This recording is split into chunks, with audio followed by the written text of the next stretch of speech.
और सीधे आपको हिसार लिए चलते हैं, जहां पर उपराष्ट्रपति जगदीप धनखड़ संबोधित कर रहे हैं। श्री जेपी दलाल जी, माननीय कृषि मंत्री जी, मैं आपका आभारी हूं कि आपने मुझे ऐसे मेले में बुलाया जहां मेरे को कम से कम 2 दिन चाहिए। मैं मेले को न्याय नहीं कर पाया। जो कुछ मैंने देखा बदलते हुए भारत की तस्वीर है। क्या क्या कुछ लोग नहीं कर रहे हैं, कितने कमिटमेंट के साथ ये मेला बहुत दूर तक फल लाएगा, गजब ढाएगा, इसमें कोई दो राय नहीं है। डॉक्टर कमल गुप्ता जी, संक्षिप्त समय में पता लग गया आप व्यापारी वर्ग से आने के बावजूद पूरा परिवार शिक्षा की बुलंदी पर होने के कारण देश और दुनिया में नाम कमा रहा है, साधुवाद के पात्र हैं। जनरल वैट्स राज्यसभा के सदस्य हैं,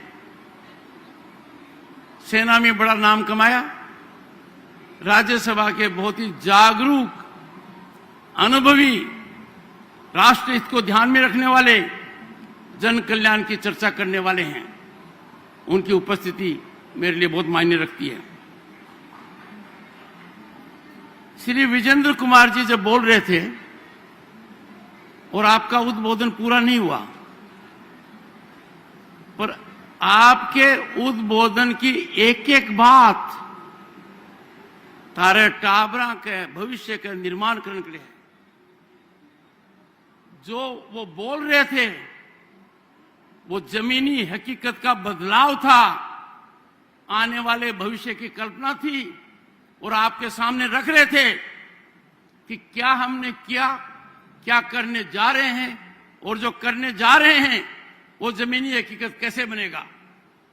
I congratulate such a committed bureaucrat, a very senior bureaucrat, for being very insightful, visionary, and a game changer for agriculture in Haryana. Professor B.R. Kamboj ji, vice chancellor साहब, विस्तार से बताया इन्होंने।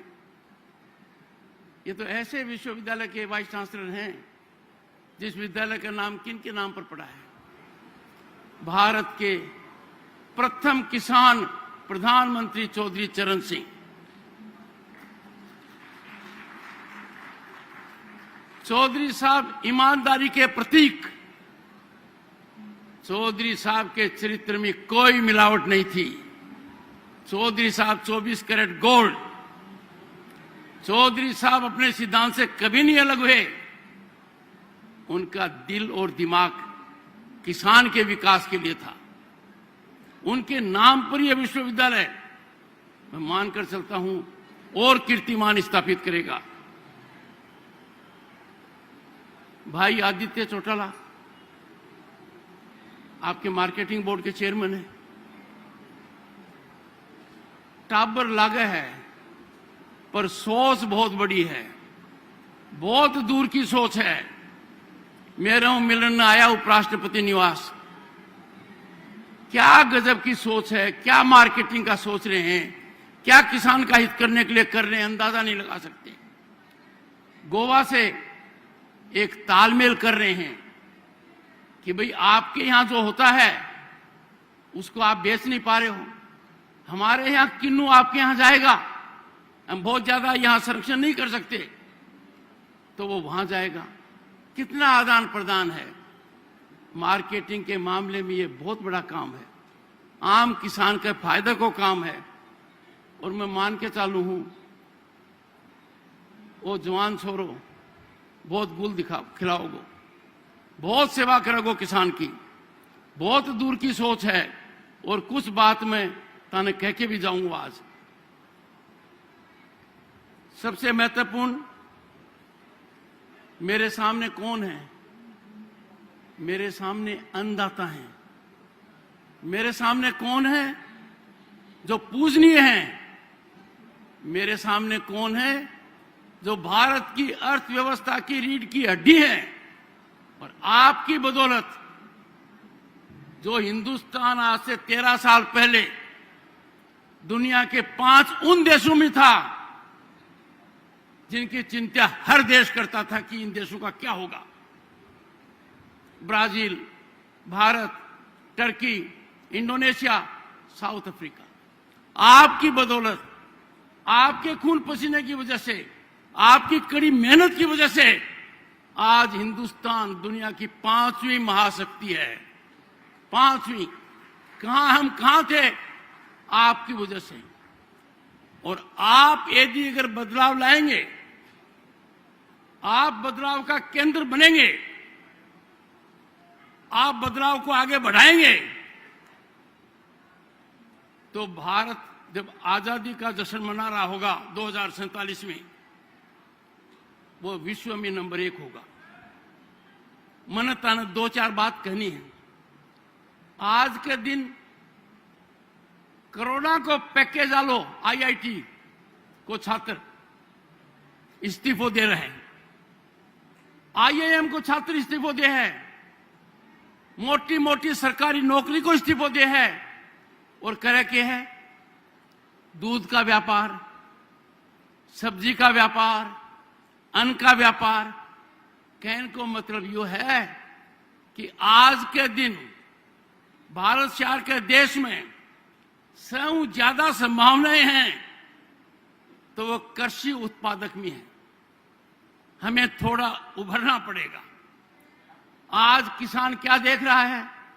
बड़ा भारी बदलाव।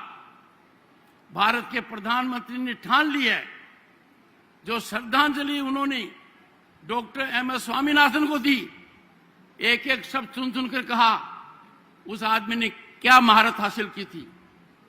अब गेंद किसान के पाले में है। किसान का टाबर टिकर, किसान का बेटा बेटी जो आज के दिन कृषि के उत्पादन के व्यापार में आ जाएगा तो गजब हो जाएगा, बहुत बड़ा बदलाव आएगा। अरे घर में चीज पैदा होती है, खेत खलियान में पैदा होती है, हम उसको जानते हैं, हम उसका व्यापार क्यों नहीं करें? बहुत बड़ा व्यापार है, बहुत बड़ा वर्ग है। मैं ताने राय दूं, राय को असर 100 साल तक पड़ेगा। खेत में अच्छी पैदा करो, पर पाछे में पैदावार ने, मैं उत्पाद ने मार्केट में लेने को काम भी तय करो। दूसरा, खेत में सरसों होती है, किसान का टाबर टिकर तेल कौन बनावे? और खेत में सब कुछ होता है, उसमें जो वैल्यू एडिशन का काम है, उसमें पैसे की बढ़ोतरी करने का काम है। सरकार की इतनी दूरगामी नीतियां हैं, स्कीम्स हैं, उसमें यदि अगर पढ़े लिखे रो छोरो और छोरी पढ़ जाएगा तो किसान को कल्याण हो जाएगा। और जो कहते हैं कि इनकम डबल हो रही है, ये दिन दूनी रात चौगनी प्रगति होगी, या बात मेरी ते मान लो। एक और बात है, किसान में जरूरी है कि वो तकनीकी ने अपनावे, आपके दिल के कन ले। मैंने बड़ो आश्चर्य हुए हो, किसी ने बयान दे दिया मैं तो 10 साल पासे भी ट्रैक्टर चलाऊंगा। पहले तो भाई क्यों चलाओगा? कानून 10 साल पासे खुद चलाऊं दे। पर दूसरों बड़ो काम किया है, अरे नए ट्रैक्टर में सरकार की सबसे ज्यादा सब्सिडी है, नई तकनीकी आती है, तेल कम खर्च होता है, नई चीजें हम सीखते हैं। हमें एक जगह रुकना नहीं है, हमें लगातार बढ़ना है। इसीलिए मैंने कहा था कि यदि अगर किसान को व्यापार में आने का, किसान का कृषि उत्पादन में बढ़ोतरी करने का काम, उसके प्रोडक्ट बनाने का, वैल्यू एडिशन का कठिन शुरू हो सके है तो 8 हो सके है। क्योंकि तारे दूध घी कमाल का है।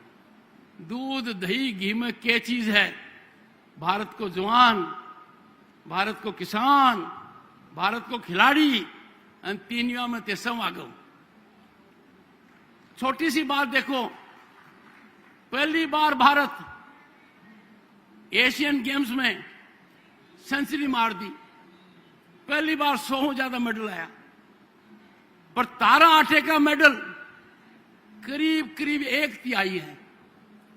पूरा देश 2/3 में थे, 1/1 में। यह बहुत बड़ी उपलब्धि है।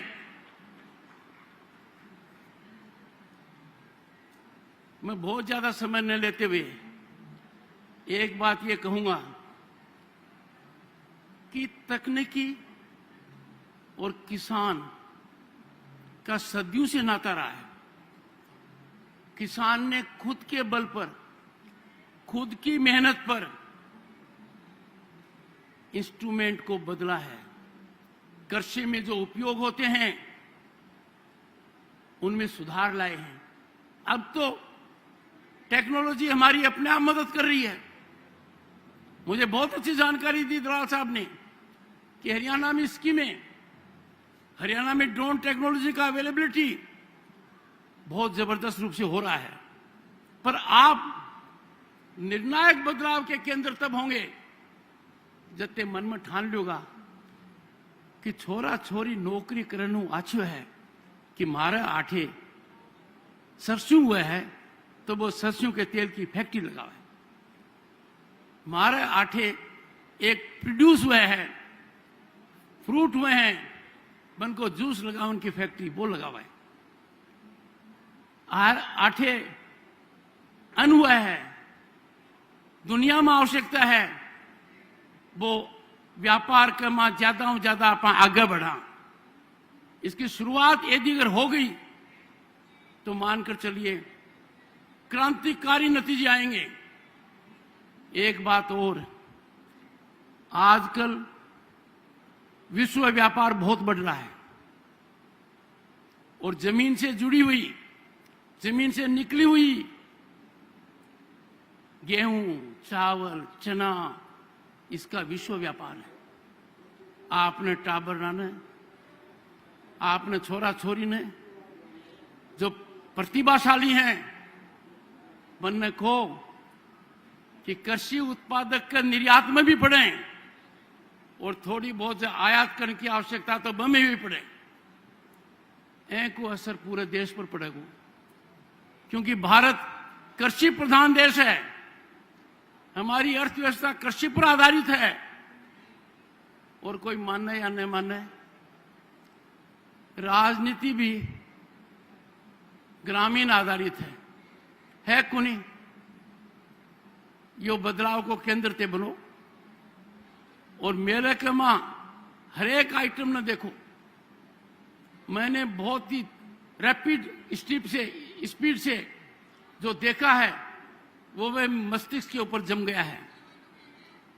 क्या क्या मोटे अनाज का नहीं बनकर दिखा रहे हैं, कितनी प्रगति हुई है, कितना इनोवेशन हुआ है,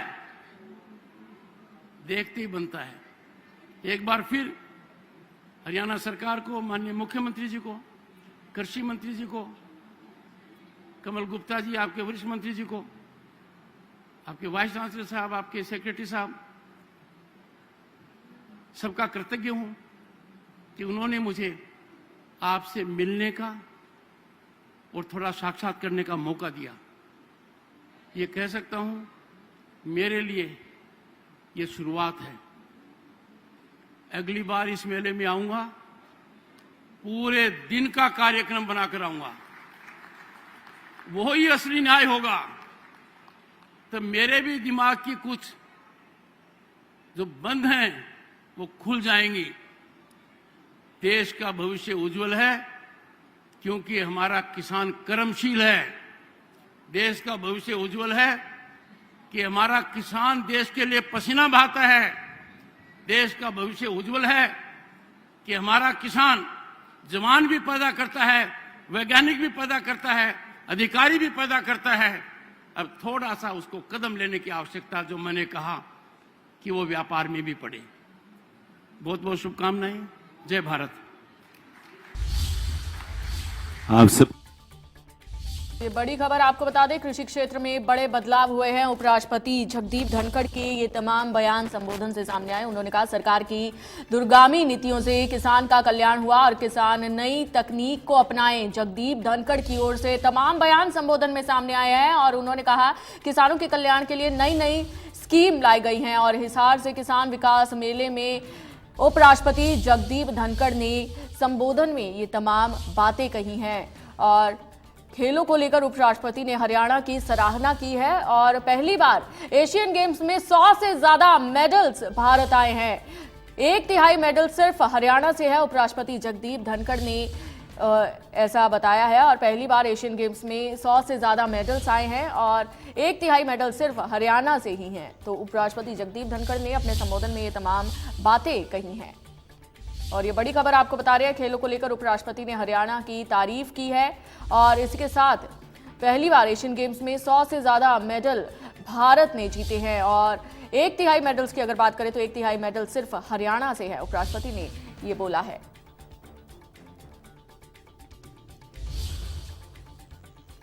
तो आपको बता दें, अपने संबोधन में उपराष्ट्रपति जगदीप धनखड़ ने ये तमाम बातें कही। और इस बुलेटिन में अभी के लिए बस इतना ही। देखते रहिए इंडिया न्यूज। नमस्कार।